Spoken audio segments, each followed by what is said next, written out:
ministre. La parole est à Madame Frédérique Massat, rapporteure de la Commission des affaires économiques.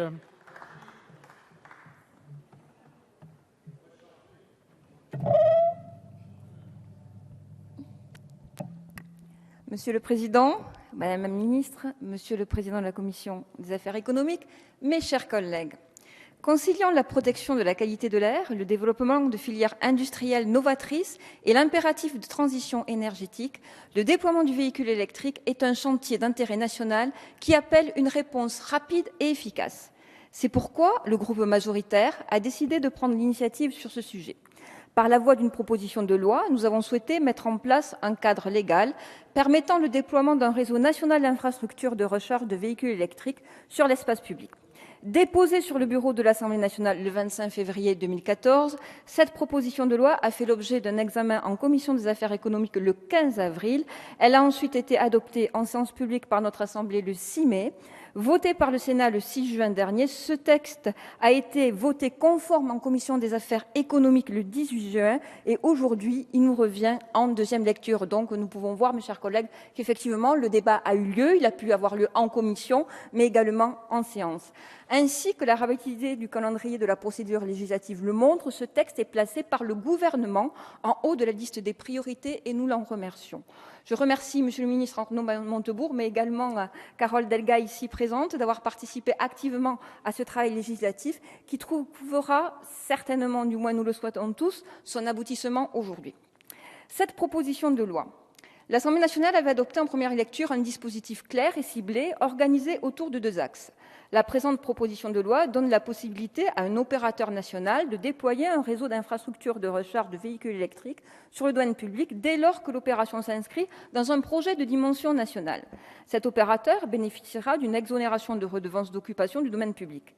Ainsi que le précise le dernier alinéa de la proposition de loi, les modalités d'implantation du réseau d'infrastructures de recharge font l'objet d'une concertation entre l'opérateur national et les acteurs locaux concernés.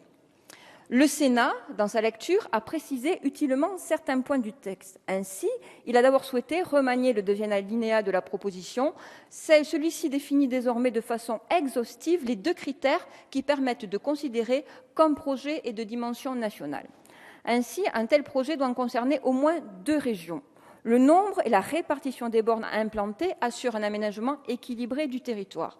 Cet ajout est fidèle à l'intention initiale de l'Assemblée nationale. Prenant le relais des collectivités sur les territoires qui ne sont pas couverts, le réseau essentiel déployé par l'opérateur national sera un outil structurant pour permettre le déploiement en zone urbaine et rurale.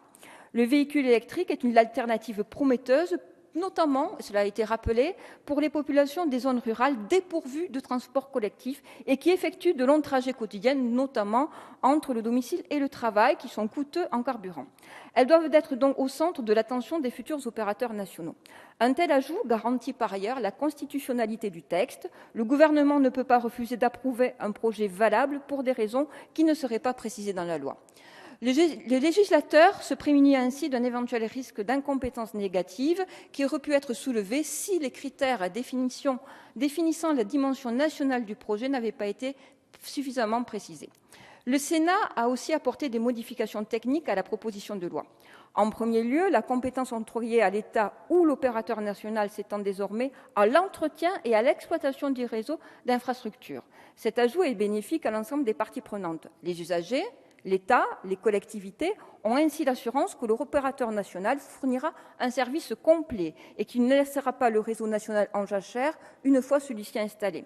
Le ou les opérateurs pourront prendre en compte l'exploitation du réseau dans leur modèle économique, ce qui leur permettra sans doute de proposer de meilleurs services. En deuxième lieu, le texte s'applique aussi au domaine public des groupements de collectivités territoriales et de l'État, alors qu'il couvrait seulement le domaine public des collectivités territoriales dans le texte issu de l'Assemblée. Cette modification emporte peu de conséquences en fait, car les cas où des groupements de collectivités sont propriétaires du domaine public ne sont pas les plus courants. Il s'agit essentiellement des communautés urbaines.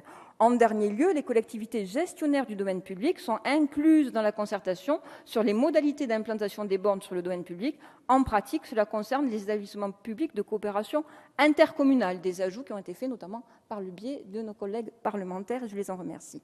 Ces 3 modifications émanant du Sénat et de l'Assemblée apportent des précisions utiles tout en demeurant conformes à l'intention initiale des auteurs du texte. C'est pourquoi la Commission des affaires économiques a souhaité adopter le texte conforme.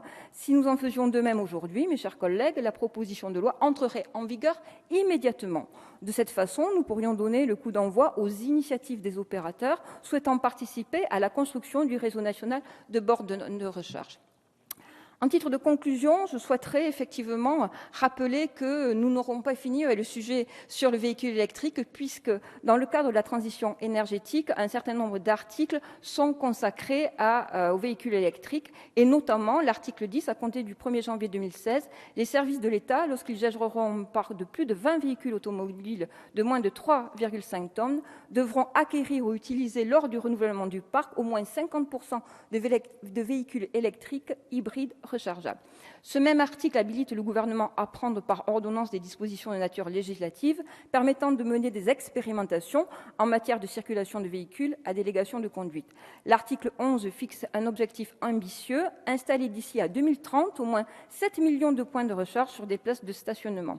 Il réécrit aussi l'article L. 111.5.2 du Code de la construction et de l'habitation qui précise quelles sont les obligations d'équipement en dispositifs de recharge lors de la construction de bâtiments. La présente proposition de loi constitue la première pierre qui participe à cette ambition. Le texte sur la transition énergétique fixera un cadre plus général que nous aurons l'occasion de discuter, d'amender et de compléter et de construire ensemble dans les semaines qui viennent. Et pour finir, permettez-moi de vous remercier, de remercier le gouvernement qui a répondu à nos interpellations. Vous l'avez rappelé, Madame la Ministre, concernant le décret bonus-malus pour les véhicules électriques qui a été modifié et notamment, cela avait été soulevé par de nombreux parlementaires, l'arrêté relatif aux critères d'éligibilité pour l'implantation de bornes par les collectivités qui ont été modifiés dans le sens demandé. Merci. Merci Madame la rapporteure.